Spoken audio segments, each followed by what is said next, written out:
So, been looking forward to doing this for a really long time. Yeah. It's January 6th, 2015.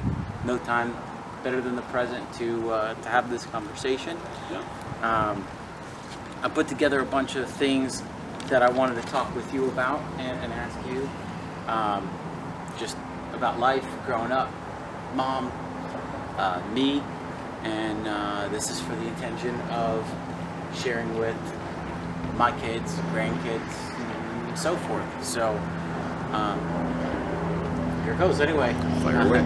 So I guess historically I was really curious about, as far back as you can go, grandparent-wise or great-grandparent, what you were able to recall about them. Well, the only one I didn't know was my father's mother. Her name was Clara, and Clark was named after her. She died when I was very, very young, and Clark's 6 years younger than I am. So,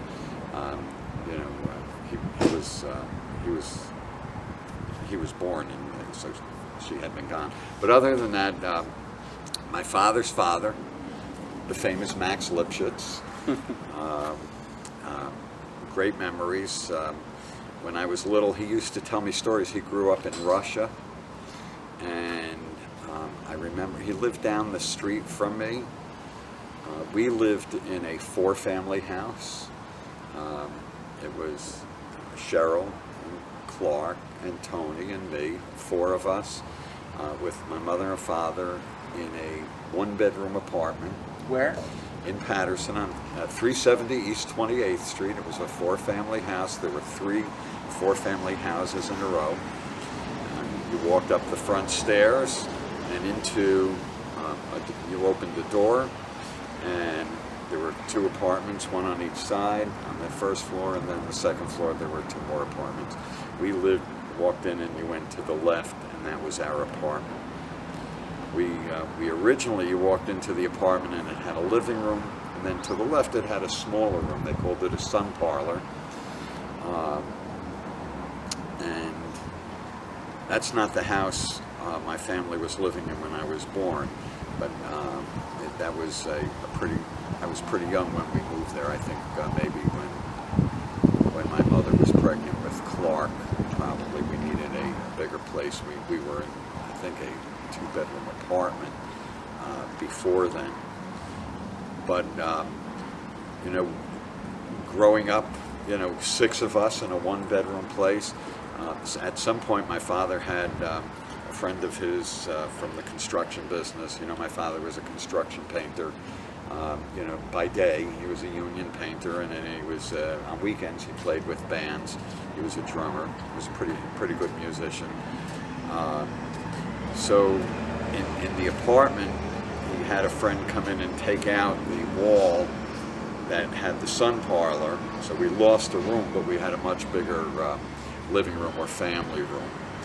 And the very next room, which would have been a dining room if it was a one-bedroom apartment, that's where ultimately Clark and I slept. We had no doors on the room. There was a door to go in and a door to go out, but there was no actual door. It was a doorway. So we slept in there, and my two sisters slept in the bedroom, in the one bedroom, for a good portion of... Where were your parents sleeping? My mother and father slept on a fold-out sofa in the family room, in the living room. How long did they do that for a real long time. I know they were doing that when I was in college, because my grandfather owned the house, so he had some flexibility Max. What to do. No. Oh, Max was your great-grandfather. No, Max was my father's father, but my mother's father and mother owned that four-family house. And one year for Hanukkah, they paid to have in the basement a room enclosed in the basement, and that became our rec room for our family. So we had our apartment, and then we went down, had to go out to the common hallway and go down the stairway. In the basement, there were four coal-fired furnaces, and that heated, gave you your heat and hot water. And then there were bins that the coal truck would come in and they'd dump the coal in every once in a while because you had coal. And then everybody else had like a storage bin. I remember my father had his drum set up there. But there was no bathroom downstairs. So when I was getting ready to go to college, I was majoring in music, and we had a piano in the living room, which Cheryl and I took piano lessons, and we played piano, took our lessons, and we practiced in the living room. When I went to college, because I was going to be a music major and piano was my instrument, my parents went out and bought another piano. It was an upright piano, and they put it in the basement. The basement had, the rec room had a door that could be locked. That became my bedroom and my office, basically throughout my college days. So, but again, there was no bathroom there. So if I came home from being out, I had to go into, I'd have to walk into the living room where my parents were generally sleeping if I came home late, and I'd try to sneak in and then go and, take care of business in the bathroom, and then go downstairs into my room. If I had to go pee in the middle of the night, I had to walk up the stairs and into the apartment.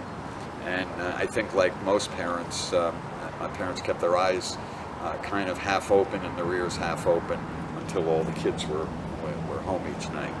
But that was 370 East 28th Street, and it was a real neighborhood, like an old neighborhood. Everybody played together. We don't have much to do inside of the places. I mean, no, there was nothing. It was all outside stuff. We would play. We called it stoop ball, and then we'd take a pink Spalding ball and we'd throw it against the stairs, and we'd play there. We played called running bases. We played monkey in the middle, throwing the ball. We played touch football, all in the street. And then I don't know whose idea it was, but one year we started a tradition. We got permission from the city to close off our street, and we had a fundraiser for cerebral palsy. And we blocked off the street, we raised money, all the kids on the street took their turns doing a talent show. I'm sure there was food there. I remember my father's band came and played. Cheryl and I, when we were young, our parents had us taking dancing lessons. So Cheryl and I danced, and then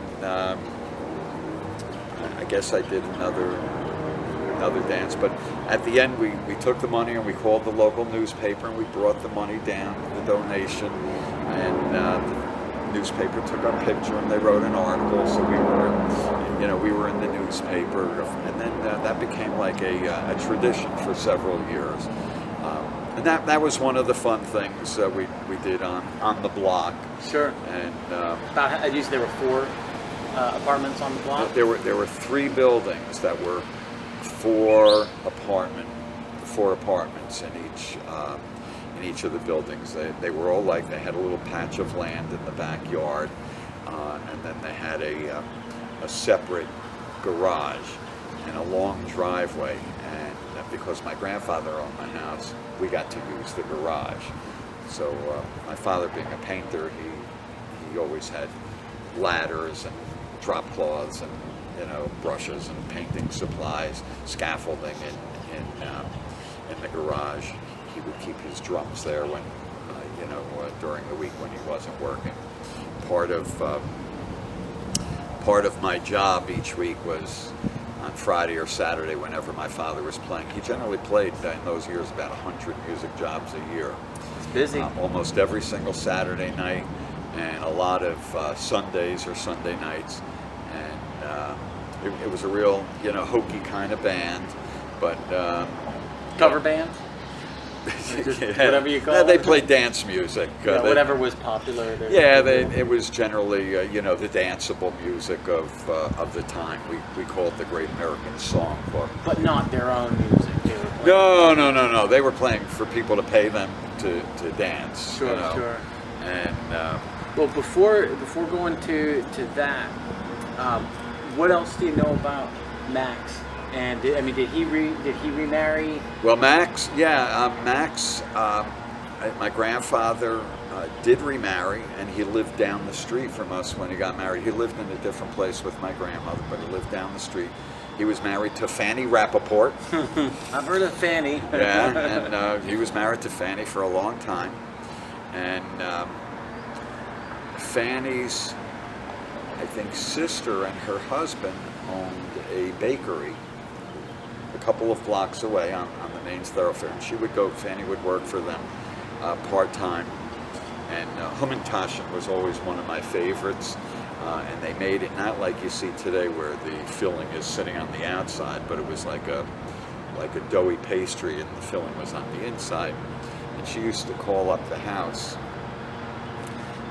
when the Hummintaschen was coming out of the oven. She would say, "Oh, nice. Send Randy up. I got fresh Hummintaschen." What did she put in it?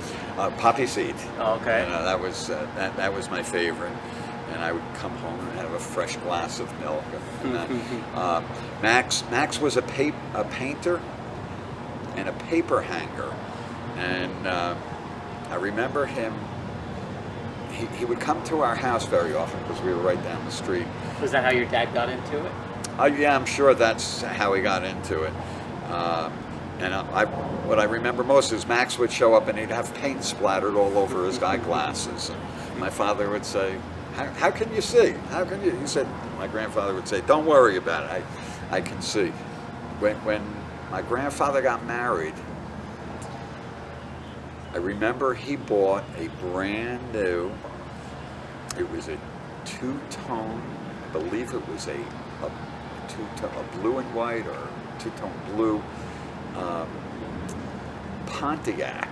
And it may have been like a 52 or a 53. And he and Fanny, after they got married, I remember them driving to Florida and coming back and bringing all kinds of coconut. yeah, you know, the kind of stuff that you see. And Max would talk to me. He would tell me about what life was like when he was a little kid. He told me a couple of Russian words. And when was he born? Do you know about? Well, my father was born in 1920. So, and my father had an older brother, Boris, and I met Boris once. Oh yeah. He lived in Florida. Cheryl was telling me about him. Do you remember we went to Boris's house and he gave me a wooden fishing lure? We went up. He lived in Lake Worth. Yeah, that's and right. I brought it home, and I was testing it out in the pool to see what it looked like at our house in 16th Court, and I casted it, and it hit the side of the pool and broke. First cast, the thing broke. Well, so that was unfortunate. Yeah. One of my memories of Boris. Well, Boris was he was one of the good guys. He was he was an adventurous guy. He was involved with the Cub Scouts and the Boy Scouts, and he always he had only one child, my cousin Harriet, you know, and but he always would do things like take us to explore places. I remember him taking us to FDR, Franklin Roosevelt's house in Hyde Park in New York, right on the Hudson River. And he was always exploring and doing that. He was also a musician. He was a drummer. Really? Yeah, he was actually classically trained as a drummer, and my father was classically trained as a violinist. My father was a very good violinist. Wow. So it's been in the family for generations and generations. And did Cheryl stick with the piano? Nah, not too much. But my father, the way he told it when he was growing up, he always liked the drums, even though he practiced the violin. And when nobody was home, he would practice his brother's drums. And sometime later, I don't remember how old he said he was, but his brother was a union drummer. He had a job one Saturday night, and he was sick, and he couldn't go. And he said, his brother said, I'll call the union and I'll get a fill-in. And my father said, no, let me go. And he said, you don't know how to play drums. And my father said, yeah, let me show you. And took him in. And He was a and very... from then on, my father became a drummer. Every once in a while, at home, he didn't do it on music jobs. At home, he would take out the violin. He called it the fiddle, and he had a very good ear. And people would say they called him Lychee. You know, Leon is his... Leon is his name. The painters, a lot of them called him Lippy, but those that were closest to him, they called him Lychee. Don't know how that came about, but when there were family get-togethers or things, you know, he would take out the violin, people would call tunes, and he'd just play all the tunes. But I think that the big thing with his father was just like you, very, very sensitive. My father also very sensitive. And at family get-togethers, and this was the purpose for the big living room, is Cheryl would play the piano. I was studying music in college. I'd take out a violin. My brother was playing the trumpet. My father would sit there at the drums. That's awesome. And my grandfather would sit there and he'd be crying. He was he was always really he those things made him happy. And the tears, he would sit there and the tears would. He had the same hairstyle that you and I had, Max. But that was, That's some good memories. Yeah, those were always good memories because that brought the music into the family. And it was. What about Tony? Did she do music? Tony did also. Tony studied the piano for a while. Cheryl studied the piano. Clark studied the trumpet, and he actually, when it was time for Clark to go to college, he applied and was accepted to Morehead State University in Kentucky as a music major. And at the end of the first semester, my father went out and bought him my parents went out and bought him a real nice trumpet. But at the end of the first semester, he said, I don't want to be a music teacher. He said, I want to be a phys ed teacher. And, a couple of years ago, he retired after 30-some years as a phys ed teacher and never really did anything with the music. But, he lived his life, phys ed. He was a teacher. He went to school every day, and he wore shorts. Yeah. And he loved doing that. And of course, he refereed and umpired and all those things associated with phys ed. It's funny. One of the things I really wanted to ask you about was what made you decide to be a music. Obviously, being a teacher is in the family, and that's something that that's gone around. But I didn't realize all the music in the family, and it really answers itself why you got into teaching music. I majored in music because my grades weren't good enough to major in anything else, and I had no interest in anything else. And my parents said, you'll be a music major and you'll be a music teacher. So that's what I was. And the school that I went to, which at that time was called Patterson State College. When I went into my freshman year, Cheryl was starting her third year at the college, and I'll come back to this part, but at the same year, my father was starting his fourth year at the college. So the whole family was, my father, my sister, and I were all at the same college at the same time. My house in North Carolina, in my office, there's a laminated picture of the article from the newspaper. Sure, had it. I saw it the other day, and it'll be on this video. Oh, okay. So, well, that was that was the family, and that was a whole funny scene too, because when they came to do the interview from the newspaper, they came with a photographer and a writer, and with 4 kids in the house. As you can imagine, there's a lot going on all the time. And my mom did bookkeeping. She did bookkeeping. So there was always a lot going on, especially dinner time in my house. So we did nothing fancy. Paper plates were what we used. We used regular silverware. But the day that the newspaper was coming to do the family story, my mother was all dressed up, and she put on an apron, and the children set the table with regular plates, and the pictures went on and the conversation went on. As soon as the photographer and right or left, without a word being said. The kids just grabbed up all the plates, they put it back in the cabinet, took out the paper plates. And paper plates were always, a topic of humor because, you couldn't have one paper plate when you were having pasta because it was so good. Sure. And you couldn't have it when you were having meat because you would cut it and you'd get paper in your steak or whatever. So that was always a topic of conversation. We had, with 6 of us in that kitchen, it was pretty crowded. And one year, I don't know how he did, my father bought I think it was a portable dishwasher for my mother for Mother's Day or something like that. That was the big joy. Sure. And we had one of these. Then you stopped using paper plates and went to... No, we still use paper plates probably. But I remember we had a carpenter come in and reconfigure the kitchen and the pantry so that we could get one of these big double door refrigerators, and that was, eating was always a lot together of activity. at the family. Yeah, we ate together very often. Now there's a 13-year difference between Cheryl and Tony. 11-year difference between Tony and me. Clark is 6 years younger than I am, so it wasn't always all of us together at one time because of the big spread in age. But that's where the family business went down. Was conducted. What was Grandma like? I remember what Grandma was like. For me as a grandmother, but as a mom, what was she like? What are your best memories and any good stories about Grandma? Well, the education was really important.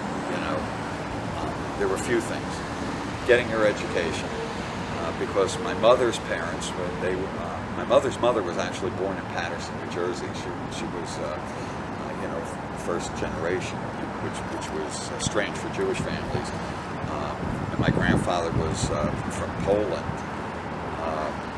and my other grandfather being from Russia, and I don't know where my father's mother was from, but the European thought process was, you come to America, you educate your children, and they have to have a music education and dance. So we all had dancing lessons.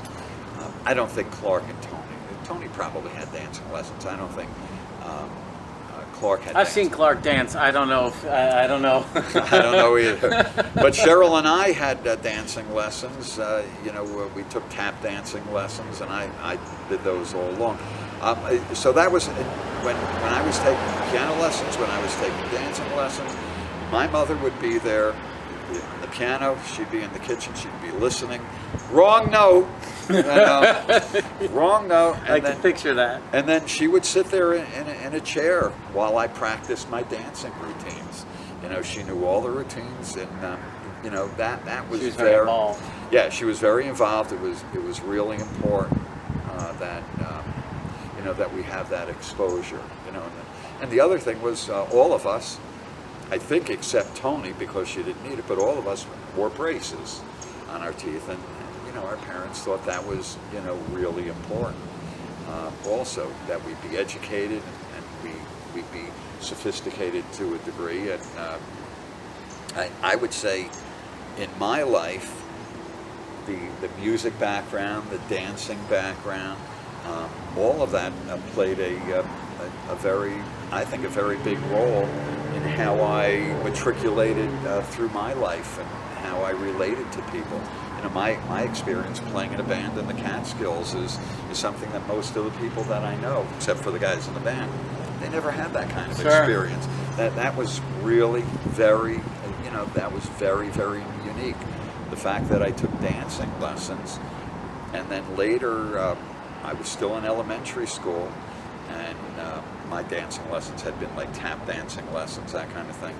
But later on, like 7th or 8th grade, my mother, she got together with the other mothers of the other 7th or 8th graders that we were friendly with, and they sent us for what they called social dancing lessons, which today we would call ballroom lesson. So when I was dating, we would go to a place where there was music, I was always able to dance with the ladies, and of course they They all love like that, it. yeah. Even at this stage in my life, when I started dating after Mom passed away, I had my requirements, and I didn't want to meet a lady who couldn't dance. Because it's it was fun, and I knew how to do that, and I thought it was very sophisticated to be able to do. So, the music played a very, very big part in it. So my mother was there all the time. Of course, not being the serious student that my parents wished that I would have been, we had. When you say not serious, I mean you B's and C's. I mean, what kind? Yeah, B's and C's.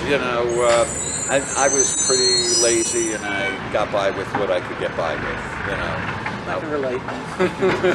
when I was practicing piano as a kid, I had to practice a half an hour a day, and we had an upright piano in the living room.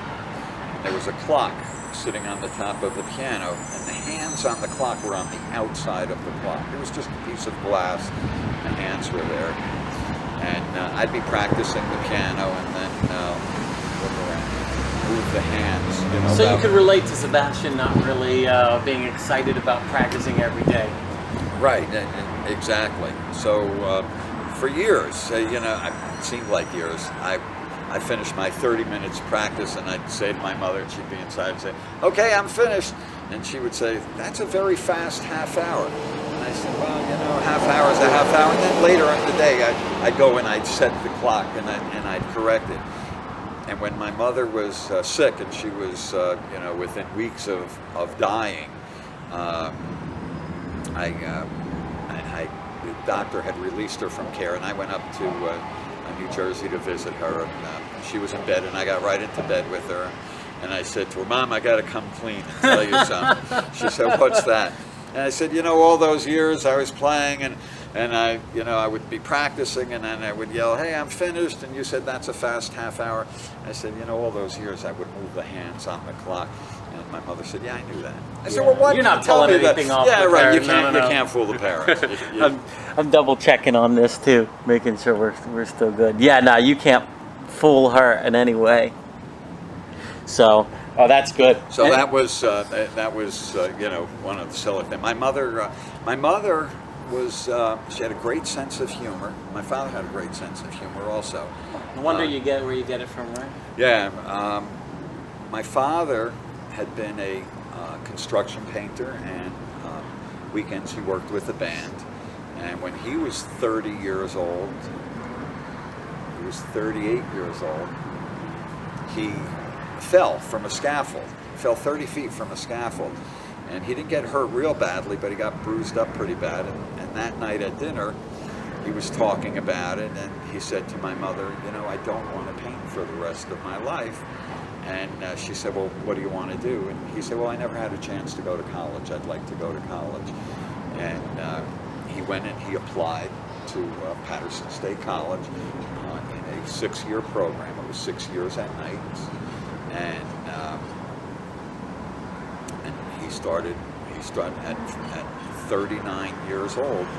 He started the program. He painted during the day. He played with the band on the weekends. During the week, he went to college 2 or 3 nights a week. My mother did all his typing, typed up all of his reports.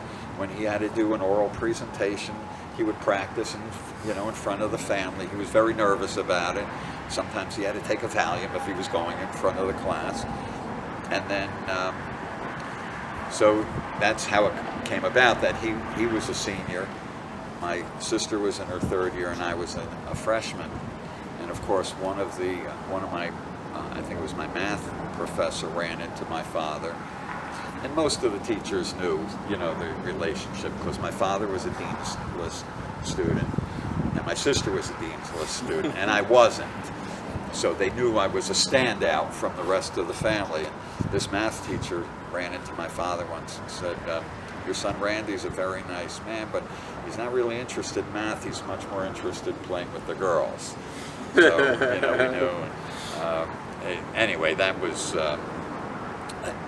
that was school. And you know, when my father was 45 years old, we went to his college graduation, and for his college graduation, my mother and father bought my father a '65 Impala convertible. It was a powder, like a powder blue Impala convertible, and it was, you know, it was really very, you know, very nice.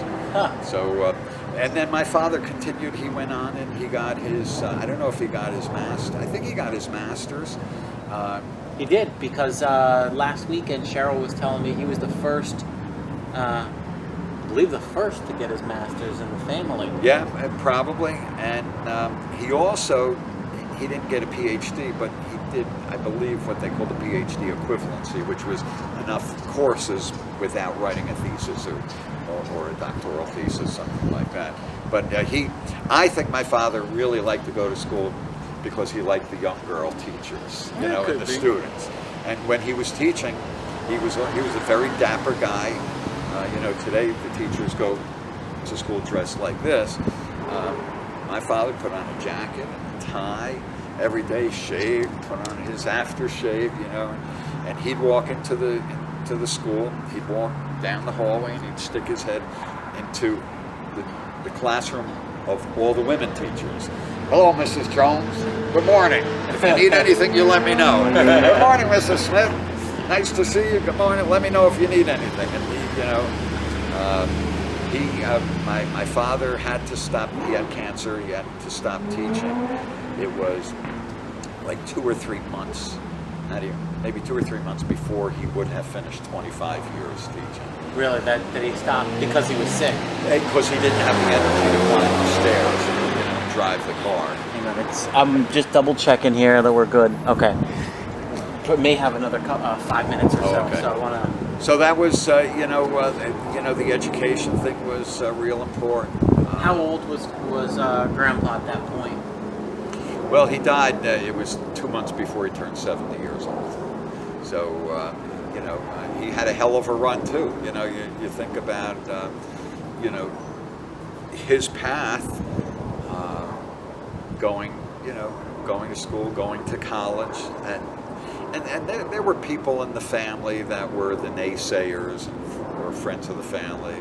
You know, he'll never do it. He'll never finish it. And of course, you know, they all ate their words. I'm a lot like that also. You know, somebody tells me I can't do it. It definitely lights me up a little bit. I think he seemed really ambitious too.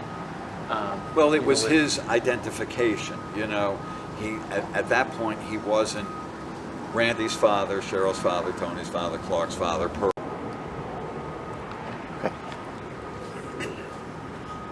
Sorry.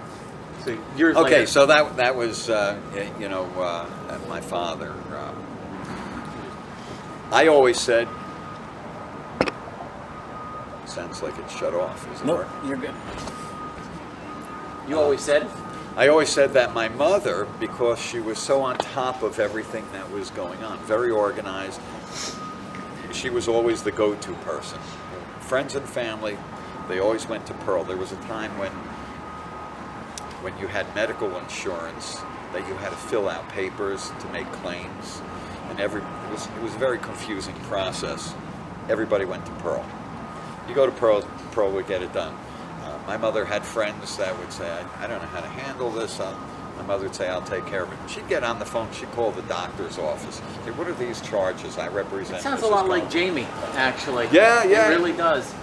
Very much. She, and she would say to the doctor's office, I see you charge this much, the insurance paid this much. That's all Mrs. Cohen is paying, you know, just what the insurance paid, and that was it. And she was very, very much in charge. Huh. Yeah, she was a smart lady. I always said that my mother would have been an excellent president of the United States, because she would have said, you sit down, we're going to work this out right now, and I've got a 7:30 Mahjong game that I have to get to, so let's get going. She was forceful that way. Well, she was great at brokering, you know, agreements and getting people, you know, throughout life, people decide for whatever the reasons they're not talking to somebody else. And my mother would always, you know, bring them together, you know, and get that conversation Sorted going. out. Yeah, she would have been a great, you know, broker of peace and getting things done without the bullshit. No, I can appreciate that. I feel the same way. There's really no reason why two people can't sort something out. If they want to. If both of them want to.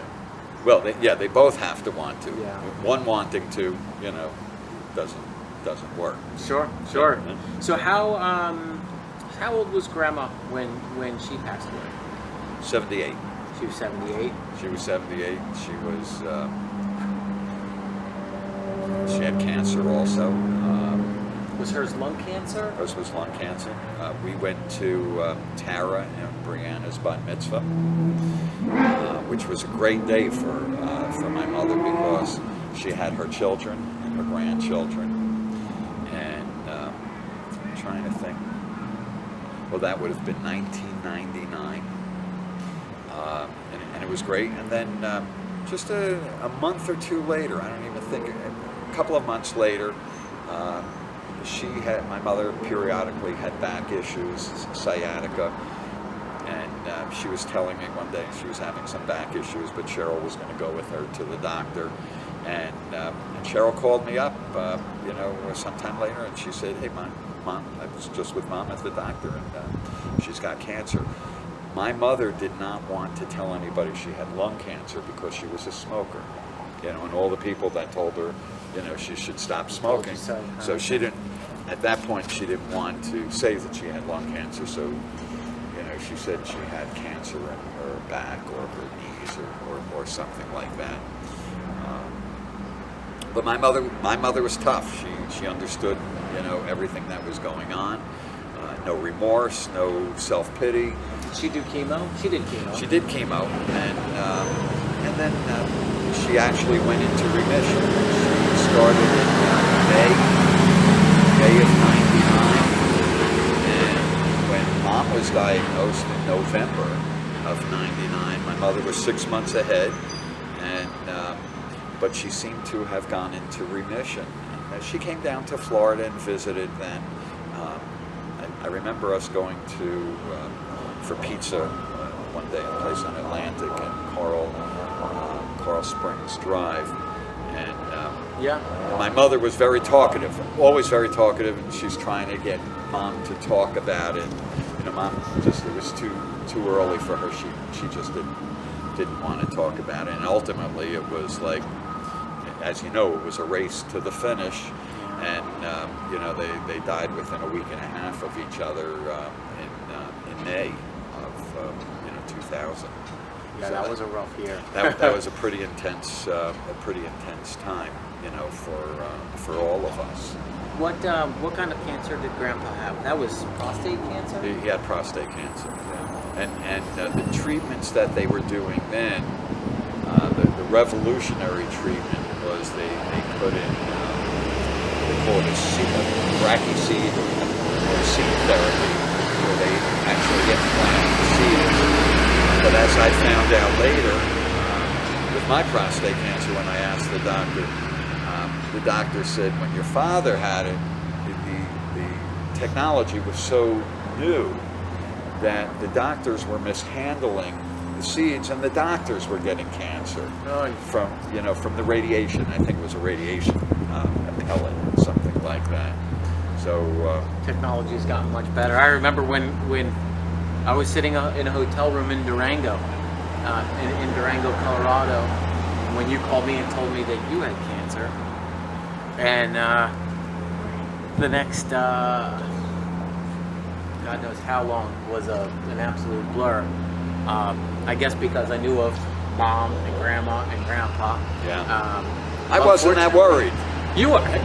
Look, I'm a worrier. I get some things Right. from you and some things I don't. Yeah. The worry thing I must get from Mom's side of the family.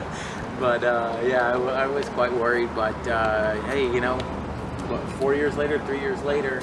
Yeah, almost 4 years later, cancer-free. Well, I think the doctors have learned a lot more. One of the treatments that they use today that they weren't back then is, so you get diagnosed with prostate cancer, let's wait and see what happens. And for a lot of people, they found that waiting was exactly the right thing. Sure. Because Shelley is one. He was diagnosed a couple of years before me. Sure. And he never had surgery, and his blood work comes back, and it's been very stable. And he has his blood done, several times a year. Just to check up on it. To check up on, to see if there's any changes. So, I think I probably would have had to have some kind of surgery because my prostate was enlarged anyway, and I was peeing 3 or 4 times a night. So that was like a forever process. Sure. So I want to go back a little bit in history, and can you tell me about what you were like, and how old you are, and what things were like when you met Mom? Well, I had I was finishing college, and So you were 21, 22 years old? I finished in '68, and I was born in '46, so it was right before I turned 22. Is that right? Yeah. And some of my friends said I had signed a contract to teach in Patterson. I was going to be teaching music, and some of my friends said, "What are you going to do for the summer?" So I had friends that played in a band in the Catskills. They were younger than I was, but they had been together for a while. And you were going to be playing piano in the band? No, I had been playing bass at the time. Okay. When I was in college, I started playing the bass, and because I really wasn't good enough on the piano, but I liked the idea of playing, and the bass. I was able to adapt because I could read the music. I just had to learn the fingering, and so I knew these guys that worked, and they said they had a great time. They played at night in the band, and they played for shows, and during the day they played tennis and golf and swimming and just having fun. I said, well, that's for me. And I said, what I'll do is and I put together a band. I said, I'll go away for the summer, and I'll find a rich Jewish girl, and I'll get married. That would have been my parents' dream. And I took a job. I went out and found the job. We got an agent that my friends used, and the agent, the guy's name was Stanley Flato, and he put it was a guy by the name of Gary Bevanese, played piano and sang. He was great. Billy Gordon played drums. He was very good, and I played the bass, and I got us the job. And we played from Passover until just before 4th of July. Every weekend we would go up to the hotel. It was a small hotel. Evans. No. That wasn't the Evans. This was a different hotel. And just before 4th of July weekend, the Stanley Flato, the agent, called me up, because I was the leader of the group, and he said, I have to make some changes. He said, I need a bass player at the Evans Hotel. He said, I'm going to send the saxophone player over to your hotel. He's going to take your place, and you're going to go to the Evans Hotel. So it was because of Stanley Flato that I went to the Evans Hotel. And, within a week or so, I met Mom, and I heard that her family was there for the summer, that, her mother and her mother's sisters were there for the summer, and all the men went back to work in the city, and they came up on weekends. It was a pretty nice hotel, and I figured, guy must have doing money. All right, yeah. There I go. I found my rich Jewish girl. People called her father Doc. I said, oh, rich doctor, And then somebody said, yeah, he's an MD. I said, man, I got this made. Of course, I found out later the MD stood for meat dealer, and he was a butcher. And he really wasn't a rich guy, but I was in love at that point, and it was too late. So how old was she? I had just finished college. Mom had just finished high school. We were 4 years apart. So 18 and 22. Right. Actually, she had, I guess when I met her, her birthday was July 16th. So when I met her, she was probably 17. And then we got you know, we started dating. We spent the whole summer, you know, hanging out with each other. And then a short time after the summer, maybe November, December, she lived in the Bronx. And I used to drive out to the Bronx and spend the weekend with her family. And then once in a while she would come out to New Jersey. And we got engaged in, I think it was November of '68. So you were from July to November, and then you got engaged? Yep, and then March 15th, we got married. That was quick. Yeah, that was very quick. Mama was very eager for us to get married. How did you ask her to marry you? Well, Mama told me, I'm going to shop for a ring. Mama, you know, Mama, no grass. She didn't mess around. No, Mama had, she knew a catch when she saw it, you know. And, so was there any kind of a formal proposal, or was it just like, hey, this is what's happening, and well, I'm sure. I'm sure I said to her, you know, I'd like to marry you. Let's get married. I already had the ring because Mama shopped for it, you know. Did she buy the ring for you? No. But no. she helped choose it. Yeah, she not helped choose it. She chose it. Oh, Mama. And I would say the ring wasn't of great quality, but it was big, and that was what was important. Sure. You know, that'd be Kinda. good. Yeah, exactly. And then, you know, I had started teaching, and I was working with a band on weekends. We were living in Hackensack, New Jersey.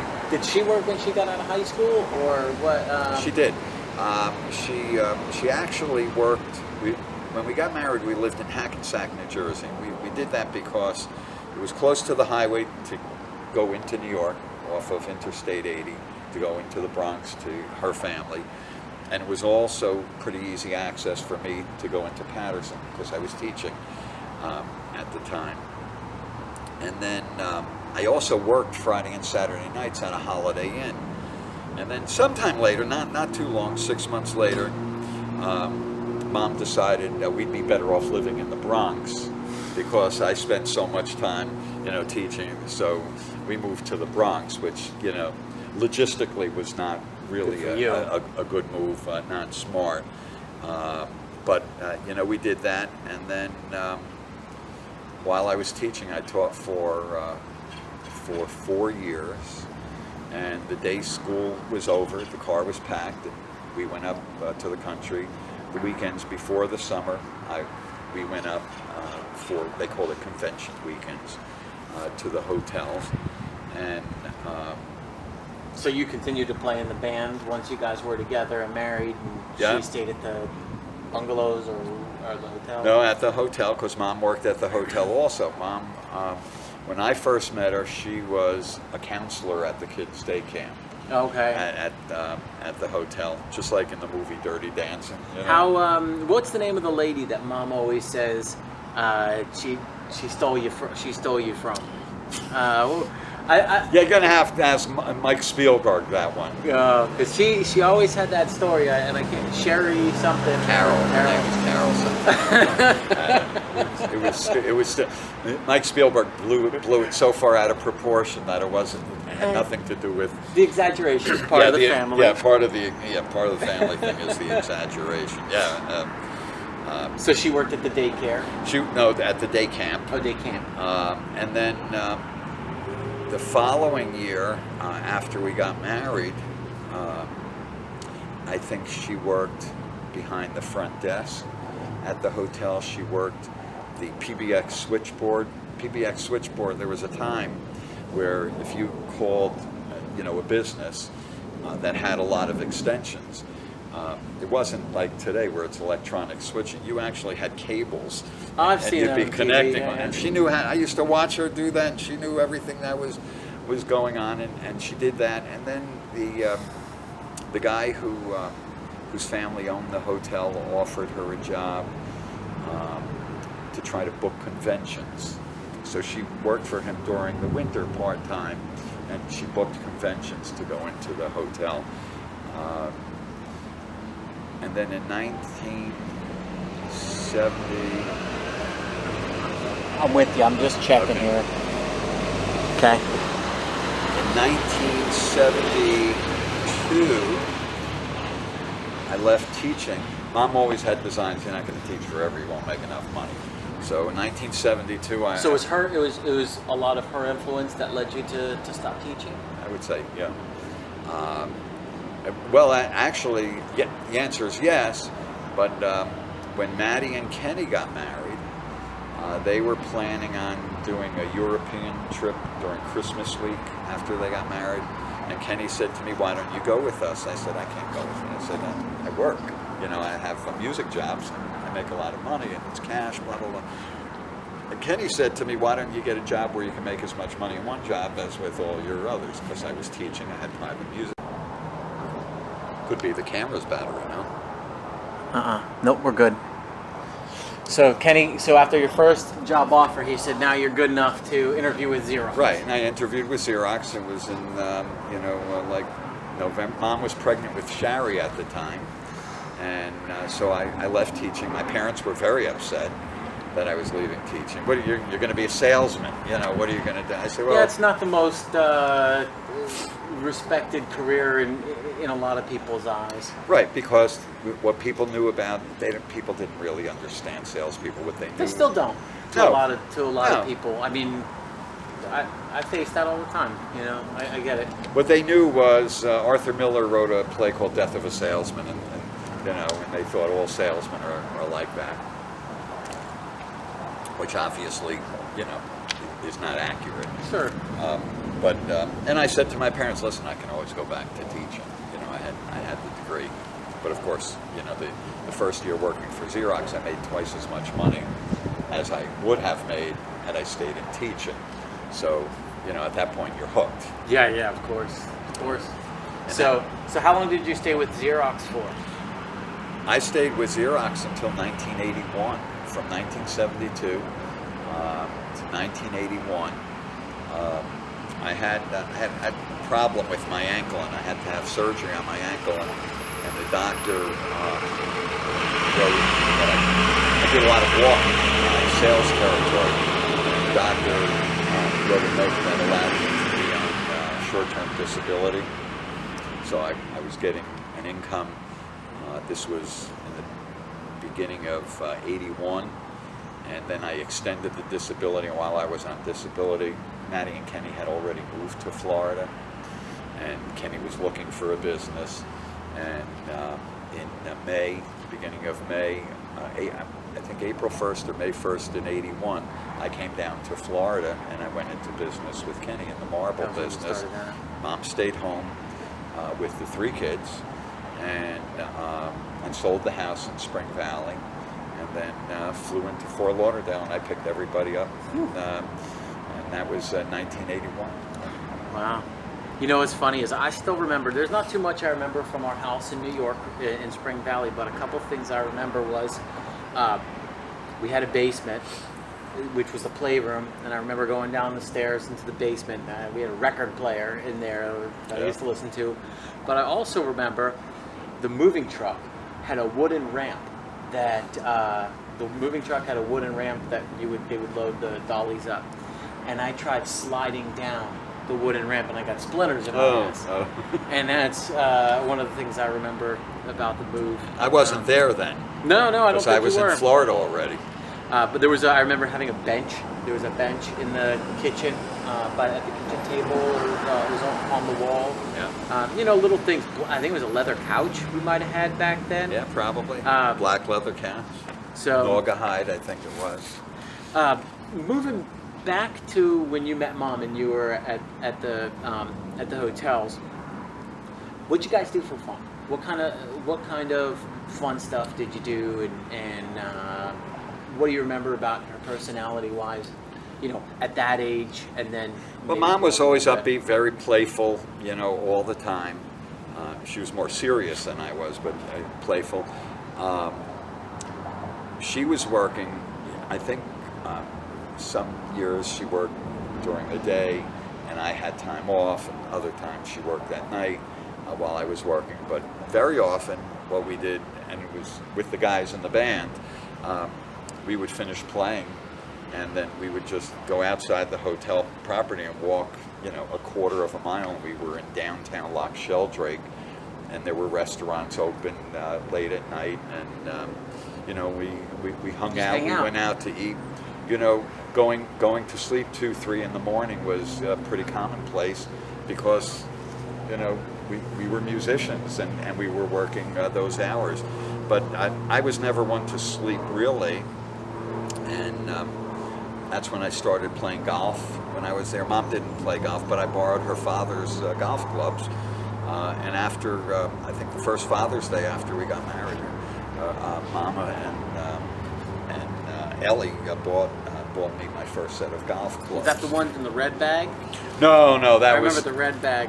Red bag was later on. That was a good set of clubs, the red bag, and that was a replacement for a set of clubs that had actually been stolen from my car in Manhattan. They weren't worth much, but I replaced them with a nice set of clubs. But we, one of the stories I'll tell you, which was funny, going up to the Catskills, there was a big hill. It was called the Wurtsboro Hill. And while friends that I had that had convertibles, they liked to have their surfboards sticking out. And me, I had my bass fiddle sticking over the seats. And one time, and we were just newly married at the time, and we were heading up to the country, and the top was down on my convertible. How did she fit in the car and the bass at the same time? She sat in the passenger seat, I sat in the driver's seat. The bass would be in the back, and the neck of the bass would be... Out the side? No, would be between us. Okay. So that's a big car. Yeah, that was a pretty big car. But, to me, that was really cool, driving down the highway with my bass fiddle, So this one time we were driving, and up towards the top of the hill, you can see that it was pretty cloudy, and it was getting pretty dark. And Mom said to me, you ought to pull over and put up the top. It looks like it's going to rain. I said, it doesn't rain inside of convertibles. She said, oh, no kidding, I didn't know that. I said, yeah. And we got closer and closer to those dark clouds, and she said, are you sure it doesn't rain? I said, yeah. I said, everybody knows that it doesn't rain. So we drove right into the rain, and it was pouring inside. I remember her makeup, her eyeliner running down her face, and her saying, are you sure it doesn't rain? Still, once it's raining. Yeah, I said, no, it never rains inside of a convertible, Oh. So that was a story I told for many years, that we used to laugh about that one. Anything else really stand out as far as cool old stories of when you and Mom were younger? Well, a lot of our adventures, there were other people involved. When the first year that I worked for Xerox was the first year in many years we didn't go to the Catskills because I didn't have a summer vacation. Yeah. Like I did when I was teaching. So we joined a swim club someplace in the Bronx.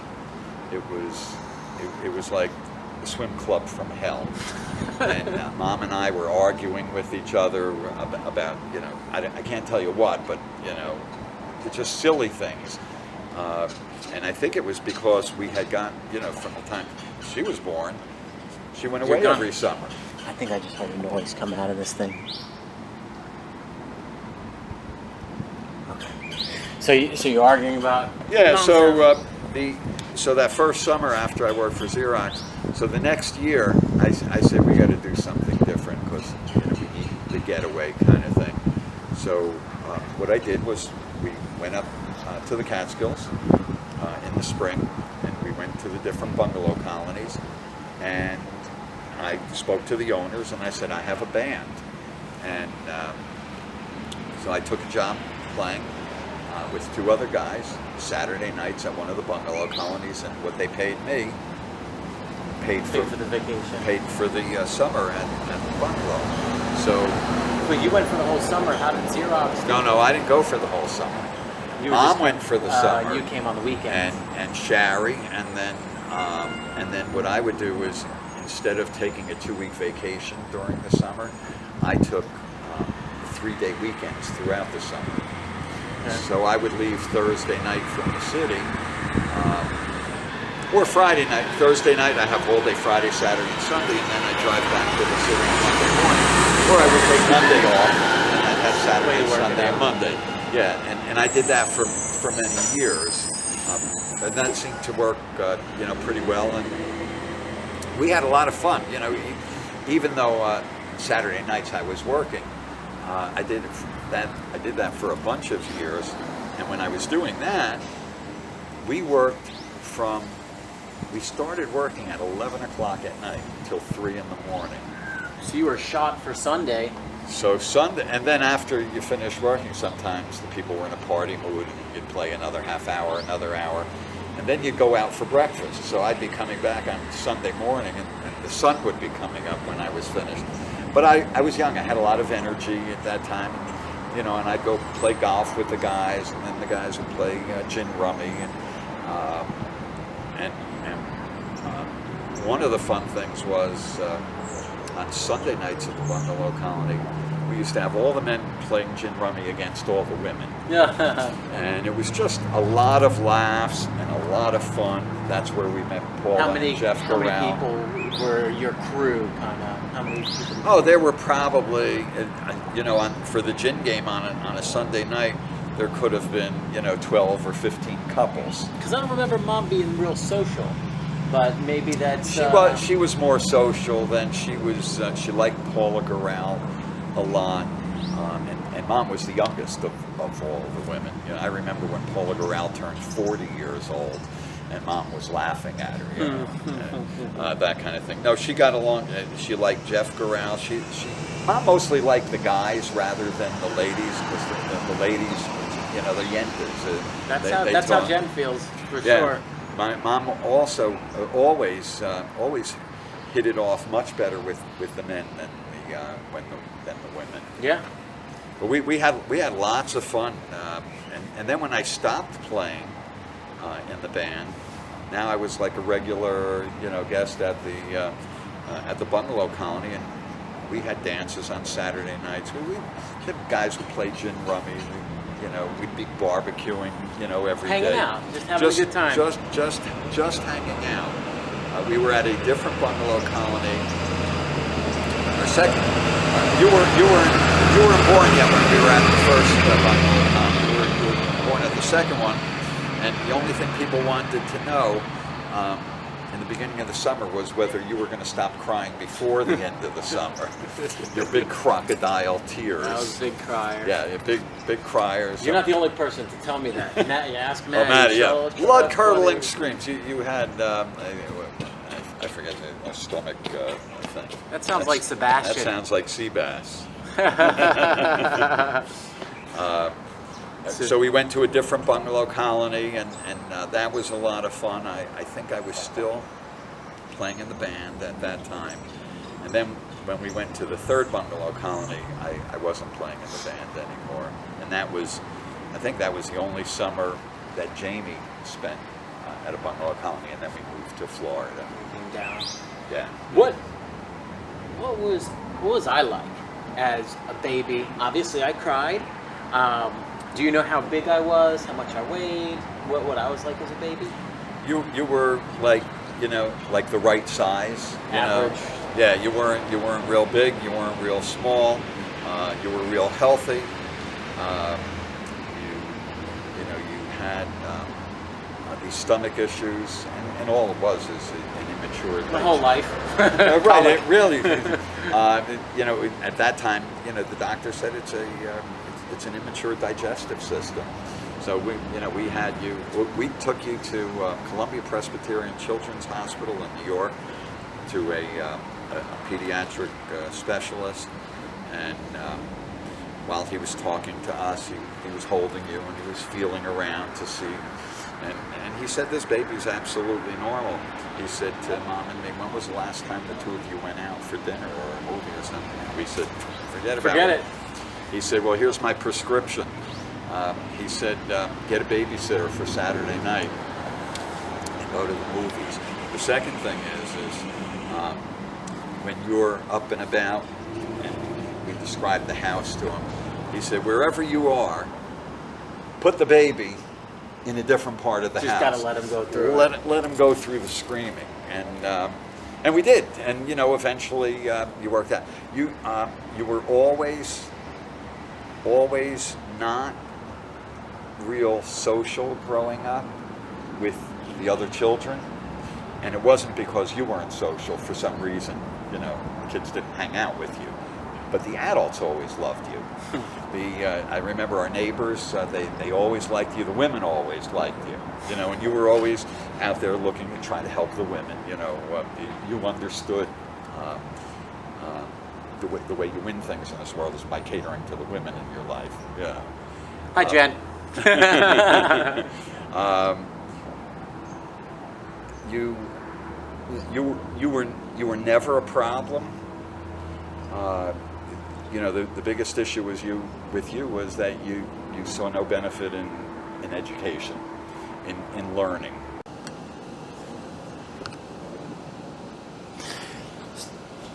So, where we left off, we were talking about what I was like as a child. You were good.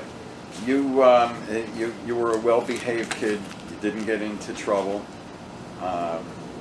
There were always funny things that happened. Like Mom and I got called into school once to see your teacher. Not that you did anything wrong, but because you told the teacher how she should be teaching the class. Oh yeah, I remember that. That was high school, I think. And it was in high school, right? And that happened, I think, on a couple of different occasions. A funny story with that situation. I was actually something happened with a teacher. I got in trouble for something, and I ended up getting a detention from that teacher. And I sat with the teacher and I explained to her why the class was so rowdy. Right, I remember. No one gave her respect because she was a bitch.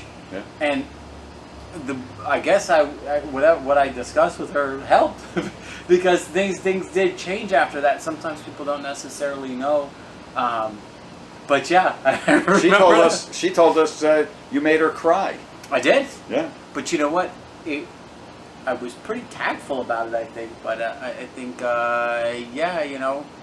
she had a really hard time controlling the class, and that was because instead of talking to people, she yelled, and instead of explaining things, she would just punish people. And never really. It was never gave anybody a chance, and Right. and that was So that was. High school kids could be rowdy too. High school kids were rowdy anyway, but I don't know. I guess that was one of the things you had said about me relating with adults. Right. So if she gave me the chance to talk with her, we did sort that one out. I remember when, on more than one occasion, we got notices from school that you were missing like 15 or 20 assignments. That 305, 725, I don't know what that is. I was missing 15 or 20 assignments. Yeah, you were always late in doing your homework. Yeah, I know. Probably. Yeah. Well, I'm just telling you. I remember when you broke your arm trying to do a backflip, and then your arm was stuck in this position, and you had to endure that bullshit. How about when I was teasing Jamie, and she pushed me from behind, and I went face first into the counter and broke my your tooth. Yeah. And I had that silver band. I was in 3rd grade. I had the silver band Yeah, around my tooth. Yeah. I remember everybody told me I should be a pirate. Yeah, you for, had your Halloween Ralph night. Lauren shirt on and your silver tooth. Actually, the shirt I was wearing said, "Here comes trouble."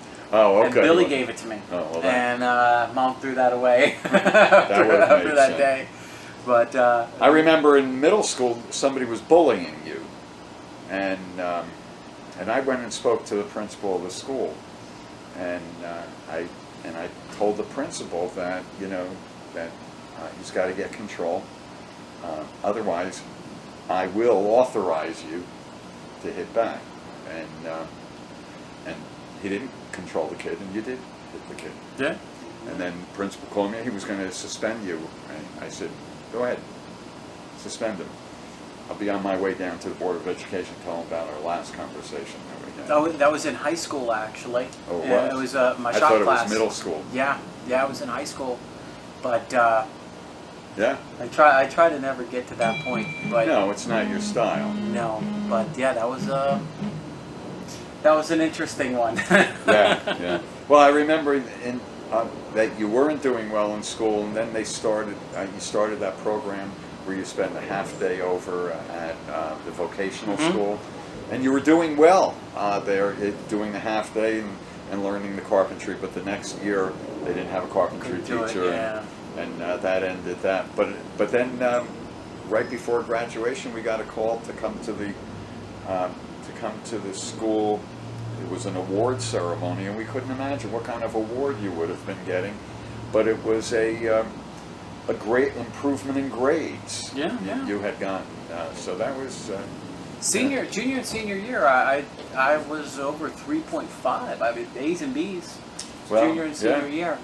But the first two weren't, No, I mean, obviously never terrible like with you. That's what I do with Sebastian. The same thing you did with me. You know, try to get him to get it. You know, Jen and I've been struggled a lot. You know, financially. And work-wise, you know, it's really important. And that's one thing. Looking back, I wish that I had done differently. You know, I look at Jamie, you know, and she did it. She listened, and it greatly affected the way that things went for her. well, Sure. like I said, you know, that's something you have to pass along to Sebastian, and be insistent, you know, about the attention to school and doing well, because what he does when he's 10 years old, and the pattern he sets for himself, just like doing the drums. Yeah. I was listening. See if you can find NPR today. Is there a band, Rush? Yeah. Well, that guy's supposedly like the best drummer of all time, or he gets a lot of. Look up NPR. They interviewed him, and he said, and he talked about the years. He said he was so intense about focusing in on being the best drummer he could be. And he said when he would hear other drummers, where other people would say, "Oh, that guy's a great drummer," and people would throw in the sticks, he said it just made me work harder and harder. Yeah. And if you can get the NPR interview, it was on this Good. morning. I thought it was very, very good. You know, and out there swinging the bat. Listen, I was never. I worked hard when it was necessary to work hard. And, I always said to myself, I'd have an easier life today if I would have worked harder Younger. when I was younger. Although my life today is, pretty simple, and my lifestyle is pretty easy. I haven't really worked hard since Mom got sick. Yeah. We're talking 15 years. Well, you had a lot of responsibility, from before that allowed you to build your business. How did you get into the financial business? What made you decide? I know you did a bunch of sales jobs. Well, I was working. I had the marble business, and I walked out of that one. I wasn't making any money, and I wasn't getting along with my partner. He may not have known it, but I knew it. And then I did a whole bunch of different things. I was doing, different kind of stuff. And actually, it was Jeff Winnick. I think Billy had given me a call, and Jeff Winnick said, "You're a people guy. This is the right kind of business." But it was a conversation with Jeff, and I went in and did some interviewing, and of course I went in, with my Xerox experience, and everybody said, "Yeah, we'd like you to work for us." Sure. So, and that's when I took the job with Prudential. I had never been a student, but I was studying for this the securities license. I remember you studying. I really, really studied. I passed. I remember taking the test, and when I went back to the office, the manager said, "How'd you do?" I said, "I passed." He said, "Did they give you the grade already?" I said, "No." He said, "How do you know you passed?" I said, "You just know when you know your stuff," which all through school, I wasn't as well prepared, but I knew this was this was out of necessity, and I did, and I worked hard, and I did seminars, and you came to the seminars. I used to have Shari doing cold calling, and then you did cold calling, inviting people to my seminars, and I worked hard for what I was capable of doing, but I always had a side to me that said, let's have some playtime too. So, and I think the most important thing that I had was that I had Mom's support. She knew I was going to have to make a major effort, to start making some money, and she was always there. She came into the office. She sent out seminar invitations. She organized my seminars, so I would show up and I would start talking. We had refreshment, and she took all of that. I remember in my first year with Prudential Page, I was eligible for a bonus if I hit a certain threshold, and it was about a $3,000 bonus, which was a lot. And then also I was on a salary, but anything I earned above my salary, they banked for me. So I was, and I was doing okay, and I petitioned the manager to let me come off of the salary program, because that meant like $10,000, and that was big. And I remember hitting my thresholds, and you and Mom and Jamie and Shari meeting me at Carl Square Mall, and Mom had a balloon because I hit my target. And we celebrated at the food court at Carl Square Mall. But The victories, yeah. But that was significant. It's always significant when when the person you love, the people you love, are supporting what you're trying to do. Especially if it's productive. Yeah. Yeah. So, what? And then you moved around a little bit with those, and. Well, what you found out in that business is, if you could demonstrate a certain production level, and you went to another company, they would pay you to come over. And there was a trade-off. You had to keep up your production. You had to give them a certain amount of years. And the first move that I made when I went from Prudential to Grunthal was basically they were giving me like $20,000 to make the move. But we needed that $20,000 to make your bar mitzvah, so I made the change, and I liked Grunthal. I had a nice experience there. That was one on Oakland and next to the pizza place. Yep. That pizza place closed, by the way. Oh, did it finally? Yeah, well, it had changed owners, but yeah, I didn't know that. Yeah. Just checking. So then you were over at Grunthal, Right, and then I went to a company called Advest. There were a couple of Grunthal guys that went to Advest also, and I stayed there. And that's when Mom got sick, in 1999. She had been coughing up blood. She went for a biopsy, and I was working one day, and it totally, when I was focusing on work, I wasn't thinking about other things. Mom and I would speak to each other 3-4 times a day, and I remember Mom called me up. I was working. She said, "I just got a call from the pulmonologist." She said, "I have lung cancer." I said, "What?" Just out of the blue. And she said, I'm coming over. I'm coming over to your office." She said, "Here's the doctor's number. Just call and make sure confirm." this is right. And I did, and I spoke to the doctor, and then Mom showed up at my office, and then Maddie showed up at my office, and Mom and Maddie went over to tell Mama. Yeah. That was a pretty intense period of time. So, like the day that they found out, they told Mama. When Mom found out, she called Maddie and she said, I have to tell Mama.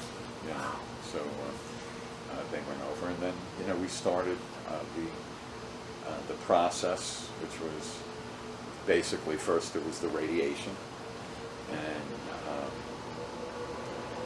and then the process was the radiation and then the chemotherapy, and 6 months start to finish. That was it. 6 Yeah. months start to finish. That was, you know.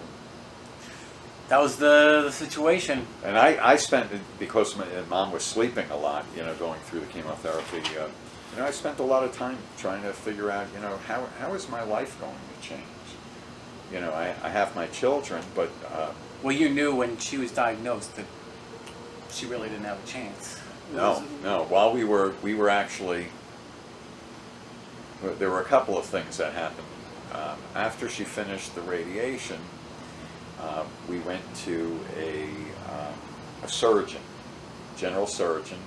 We sat down with the surgeon, and he said, what we'll do is we'll take out the node where I don't know what the word was, where the cancer is. He said, once I'm in there, if we have to, we'll take out more. But then it'll be over and you won't need chemotherapy, and we'll get the cancer out. And he said to us, go sit out in the lobby, and you know, I'll come out in a little bit and we'll give you some dates for the surgery. And we were feeling, you know, pretty optimistic. No, you know, do some surgery and no chemotherapy, and that was it. And then, you know, maybe 10 minutes later, the doctor came out and he called us in. He said, I can't do the surgery. He said, you need to go back to your primary doctor. They're waiting for you. I said, oh, shit. And we went back to Patty's office on 14th Street. They had a waiting room full of people. We walked in. Patty called us in immediately, brought in the doctor, and said, you know, the cancer has spread. We can't do the surgery. They made arrangements for us to go over to an oncologist. And while we were waiting for the oncologist appointment, we're looking at this brochure that explains the staging of cancer. And it was pretty simple, straightforward. And the doctor called us in, and his first words were, this is a stage 4 cancer.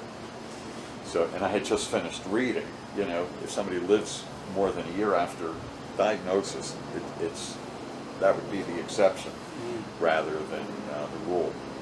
So we saw one oncologist who said this is the regimen, chemo regimen that we would do. And then Mom and I went down to Miami.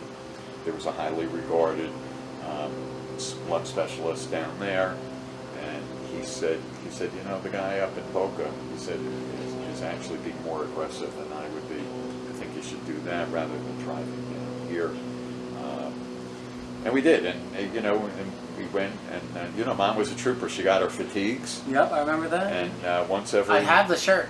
I actually still have it. Yeah, and we went, and but she would, you know, she was a trooper. She was going for battle, and you know, that whole process. You're talking to the doctor, and the doctor's talking medicalese kind of answers. Mom was asking a question. And she grabbed the doctor like this, said, speak to me in English, not medical. And she said, is my hair going to grow back? It started all this, well, it depends on it. She grabbed him. She said, no, your hair's not going to grow back.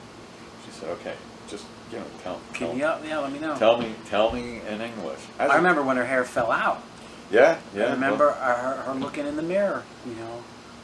I remember taking her to Publix. This is after she had been in chemotherapy. She put on a wig, she put on her makeup, and she always looked at me and she said, do I look sick? And I'd say no, because she didn't. You know, she knew how to take care of herself. And then one day, you know, she wasn't able to complete sentences. Yeah. And, you know, and then she went for, we went back to the radiology oncologist, and he said, her case doesn't call for it, but he said, I'd like to re-radiate her brain, you know, maybe bring back her cognitive abilities. And he did. And the first day he re-radiated her, I know you know this story, first day he re-radiated her, I walked her out to the car, we were getting ready to leave, I pulled out of the drive of the hospital, and she looked at me and said, okay, what's been going on? you know, like She she, was like she right, snapped ready, out of it. ready to go. So I Crazy times. It really was crazy well, times. I had before that, before she got re-radiated, I had called the family needed. Sitting out on the back on Glenmore Drive, the back patio, and I had Mama and Billy and Natty, and I explained to them what was going on, and I said, I don't know what's going to happen. I just need you to continue to be supportive and not be second guessing me unless you think I'm doing something grossly, wrong. And of course, everybody would support. And then I sat down with you and Sherry and Jamie, and we talked about it. And your comment was, I didn't think she was that sick. Because she never let anybody know. Well, she didn't want me to tell the kids how sick she was, and I felt that. I think Jamie got it. And Sherry was in California. Well, you weren't at home. Well, Sherry had moved back by then. Was she already back? Yeah, because when Mom started did the re-radiation and she got her faculties back, Mom and Sherry and Jamie were out shopping every day for Sherry's twins. Yeah. And Mom would come home with a bundle of clothing, and she would wash them, put the fabric softener in, and all the clothing was lined up. And one day there she said, these have been the best days of my life. And then every day she'd say, I got to be there for those babies. I got to be there for those babies. Yeah, it's crazy.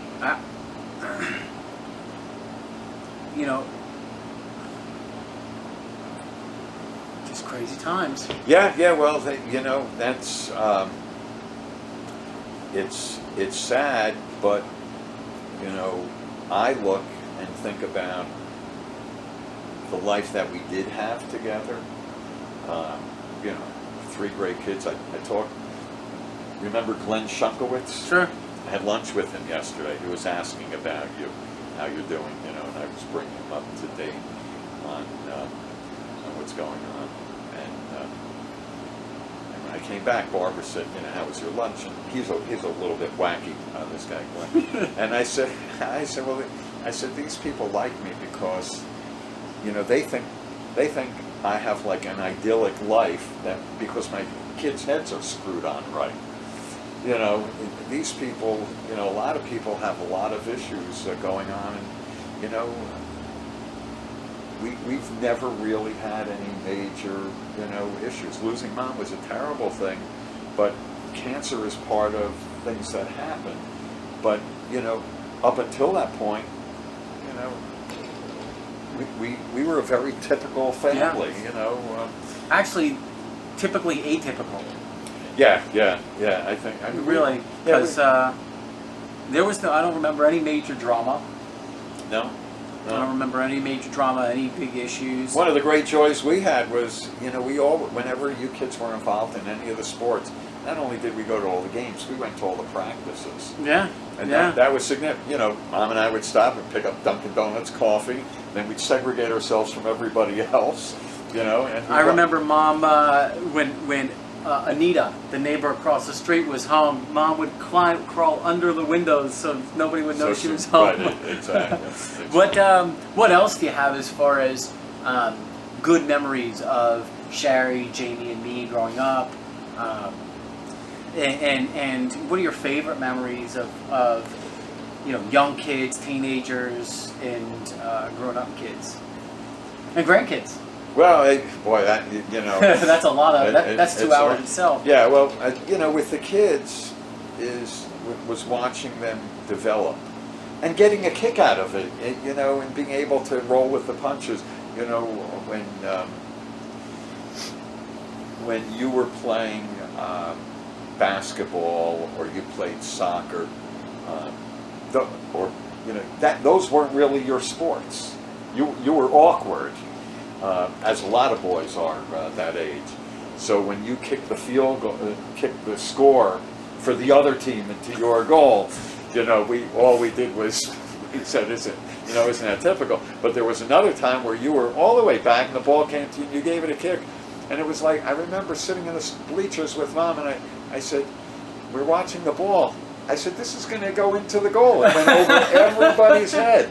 You know, and everybody rushed you, everybody on the team, and you had not had that kind of experience before. You know, that was significant. Shari, you know, watching Shari turn around from I would say, a mediocre, non-motivated student, and once she started, it was in the middle of her second year in high school, she got involved in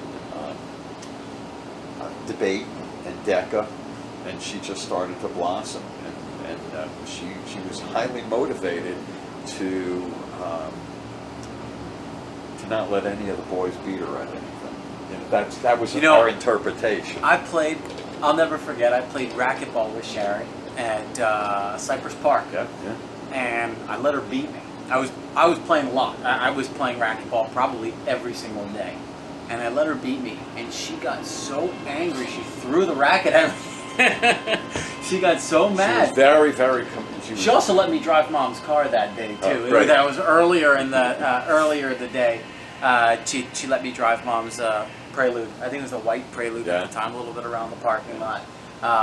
But yeah, she threw the racket at me. She was very, very competitive, and a couple of times I went and I wouldn't say umpire. I judged. You got a mosquito on your face. Right. I judged some of the debate tournaments, but wasn't judging her events. But I remember being really impressed with the kids who were involved with debate. And then, of course, she did the DECA thing and went to nationals, and she won that first place thing for her category, and that was really, that was very significant. What about Jamie? Jamie was like the middle of the road. Always the middle of the road. When Jamie was young, she used to, when it was time for her to take a bath, and she would give anybody who was bathing her giving her a hard time because she had real long hair, and she didn't want to wash out the soap, and you got to stand up. And when it was always that was her biggest drama. When of course you used to beat her up all the time. I didn't get fit. I got physical with her, like I actually hit her. Well, you would push her around just like Jacob pushes Dylan, and Dylan pushes Max. I was never a hitter, though. Yeah, you weren't nice to her. No. There were times when you weren't nice to her. But Jamie was.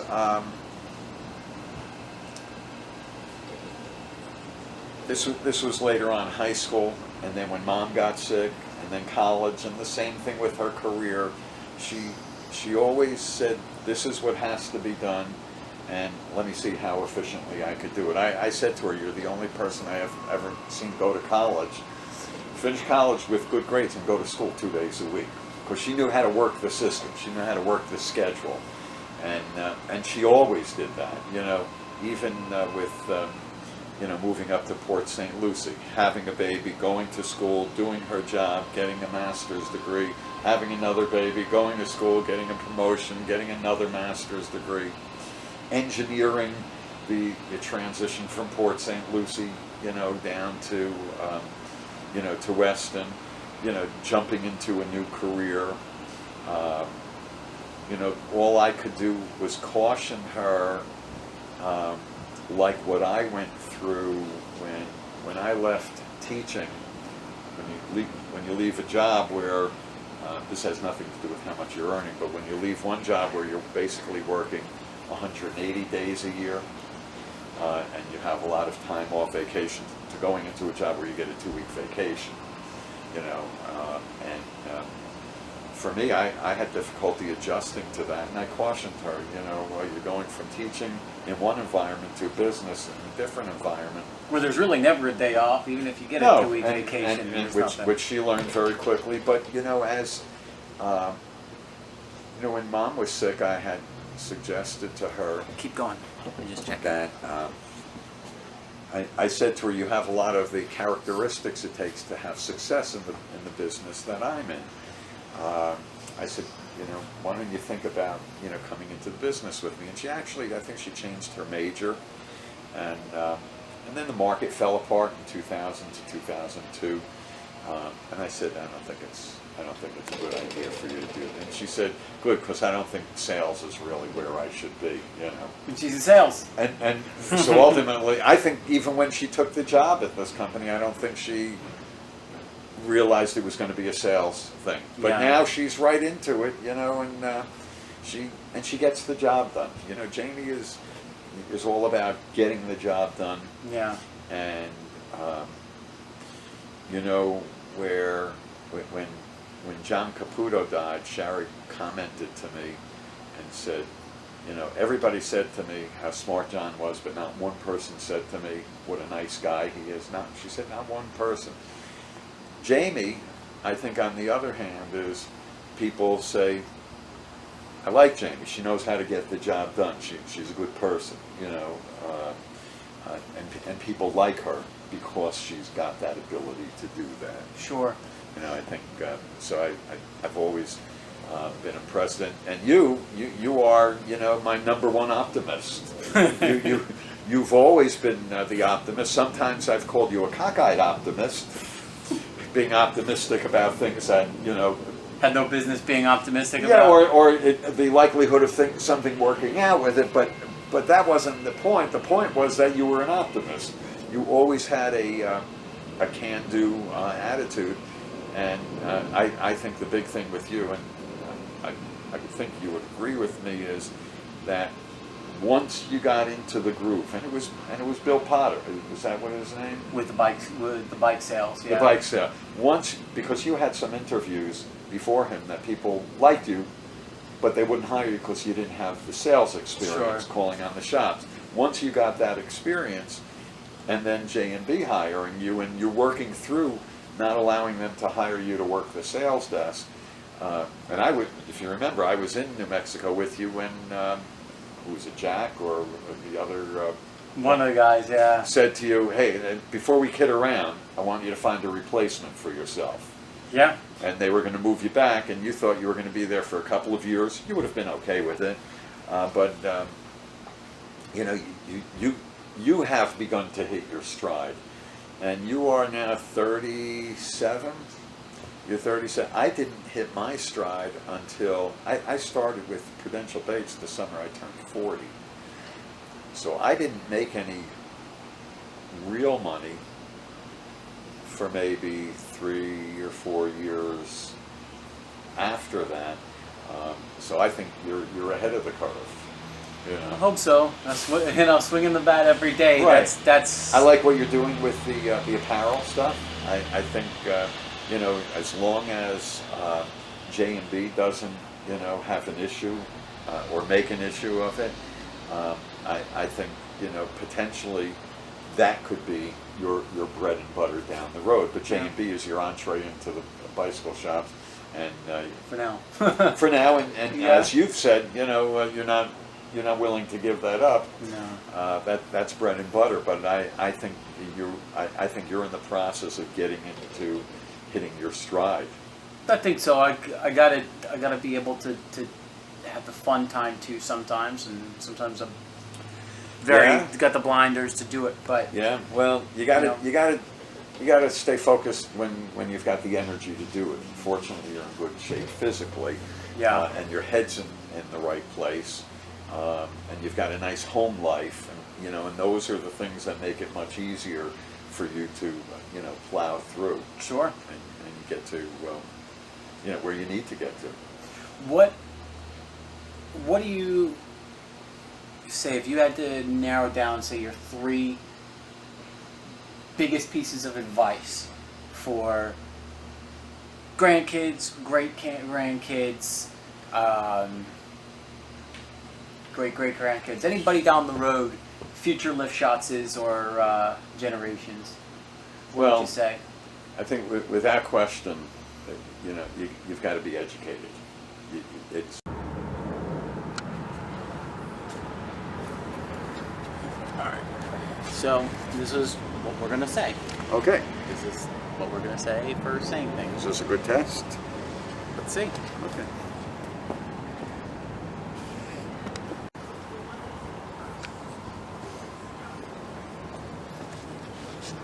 So what do you think about saying things?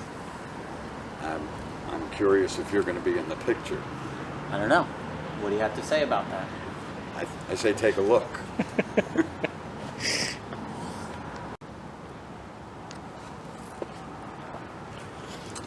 Okay, let's try this one more time. Try what? I still think you're going to be too far out of the picture. What do you think? I'll move the camera a little bit. Let's see if that makes a difference.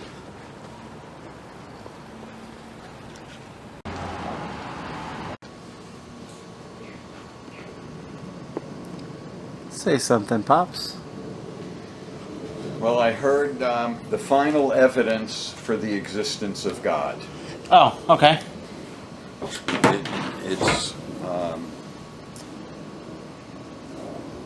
It's God looking down at Earth and looking at his work, and he's so embarrassed he's gone into hiding. Therefore, God exists. Interesting. It's called.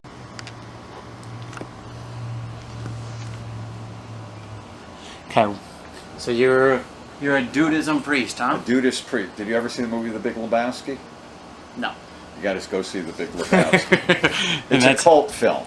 I've heard of it. You've heard of the Coen Brothers? Yeah.